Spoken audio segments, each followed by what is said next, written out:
జ్యోతిష శాస్త్రం ప్రకారం 2025వ సంవత్సరం ఫిబ్రవరి 12వ తేదీ బుధవారం రోజు తులారాశి వారు ఎటువంటి శుభ అశుభ ఫలితాలను పొందుతారో తెలుసుకోవాలంటే ఈ వీడియోని స్కిప్ చేయకుండా పూర్తిగా చూడండి. అలాగే తప్పకుండా మా ఛానల్ని సబ్స్క్రైబ్ చేసుకోండి. ఈ ఫిబ్రవరి 12వ తేదీ మాఘ పౌర్ణమి బుధవారం రోజు తులారాశి వారు నక్కతోక తొక్కారు అనడంలో ఏమాత్రం సందేహం లేదు. నిజంగా ఈ రోజు మీకు అంత బాగుంది. 1, 2 అని కాకుండా దాదాపుగా అన్ని అంశాలు, అన్ని వ్యవహారాలు, అలాగే అన్ని రకాల పనులు అనుకూలంగా ఉన్నాయి. పట్టిందల్లా బంగారమేనా అని చెప్పడంలో కూడా ఎలాంటి సందేహం లేదు. కాబట్టి ఈ సమయాన్ని తప్పకుండా సద్వినియోగం చేసుకోండి, అలాగే లాభపడండి. ఈ రోజు తులారాశి వారు ఫలానా దానిలో ఇబ్బందులు వస్తాయి అన్నా ఏమీ లేదు. పట్టుకున్నదల్లా లాభమే, బంగారమే. అంత బాగుంది ఈ రోజు మీకు. కాబట్టి ఈ రోజుని అస్సలు మిస్ చేసుకోవద్దు. పొరపాటున మీకు మీరుగా ఏదైనా పెద్ద తప్పు చేస్తే తప్ప ఎలాంటి ఇబ్బందులు రావు. ఇదొక్కటి గుర్తుపెట్టుకొని దూసుకుపోయే ప్రయత్నం చేయండి. ఈ రోజు మీకు ఆధ్యాత్మిక చింతన పెరుగుతుంది. భగవంతుడి పట్ల, పెద్దల పట్ల, తల్లిదండ్రుల పట్ల, శ్రేయోభిలాషుల పట్ల విధేయతను కలిగి ఉంటారు.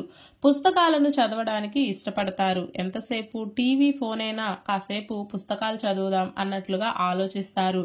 దేవుడి యొక్క స్తోత్రాలను పారాయణం చేస్తారు. విద్యార్థులు కూడా ఇష్టంగా చదువుకుంటారు. జీవిత భాగస్వామి యొక్క సంపూర్ణమైన సహాయ సహకారాలు కూడా కలిసి వస్తాయి. సంతానం వలన ఆనందం కలుగుతుంది. వృత్తి, ఉద్యోగ మరియు వ్యాపారాలన్నీ సజావుగా సాగుతాయి. భవిష్యత్తుకు సంబంధించి ఈ రోజు మీరు కొన్ని కీలకమైన నిర్ణయాలను తీసుకుంటారు. మొత్తం మీద తులారాశి వారికి రోజంతా హాయిగా కొనసాగుతుంది. ఈ బుధవారం రోజు తులారాశి వారు వైలెట్ రంగు దుస్తులను ధరించకండి. లలిత సహస్రనామ స్తోత్రాన్ని పఠించండి. ఈ బుధవారం రోజున ఉన్నటువంటి దివ్యమైన తిథి మాఘ పౌర్ణమి. నక్షత్రం ఆశ్లేష నక్షత్రం. రాహుకాలం మధ్యాహ్నం 12 గంటల నుండి 1 గంట 30 నిమిషాల వరకు. యమగండం ఉదయం 7 గంటల 30 నిమిషాల నుండి 9 గంటల వరకు. అలాగే ఈ రోజు యొక్క శుభ సమయాలు ఉదయం 9 గంటల 50 నిమిషాల నుండి 10 గంటల 40 నిమిషాల వరకు. దుర్ముహూర్తం మధ్యాహ్నం 12 గంటల 8 నిమిషాల నుండి 12 గంటల 53 నిమిషాల వరకు. వర్జ్యం ఉదయం 7 గంటల 57 నిమిషాల నుండి 9 గంటల 37 నిమిషాల వరకు. ఈ రోజు యొక్క పంచాంగం ప్రకారం వివాహం, గృహప్రవేశం మరియు ఇతర సాధారణ కార్యక్రమాలకు కూడా అనుకూలంగా ఉంది.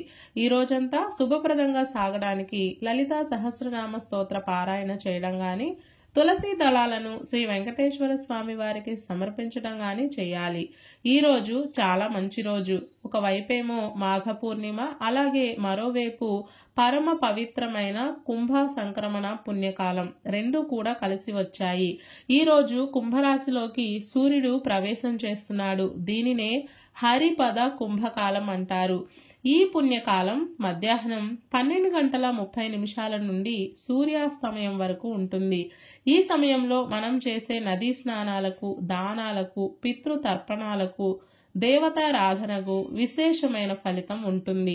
అనంతమైన పుణ్యం ప్రాప్తిస్తుంది. అలాగే ఈ రోజు ఆశ్లేష నక్షత్రం వచ్చింది కాబట్టి సర్పారాధనకు కూడా అనుకూలంగా ఉంది. సంతానం లేని వారు ఈ రోజు సర్పారాధన చేస్తే విశిష్టమైన ఫలితం ఉంటుంది. ఈ మాఘ పౌర్ణమి రోజున మనమంతా ఓం శ్రీ లక్ష్మీ వెంకటేశ్వరాయ నమః అనే మంత్రాన్ని పదే పదే జపిస్తూ ఉండాలి. ఇలాగే ప్రతిరోజు మీ రాశి ఫలాలను తెలుసుకోవడానికి మా ఛానల్ని ఇప్పుడే సబ్స్క్రైబ్ చేసుకోండి.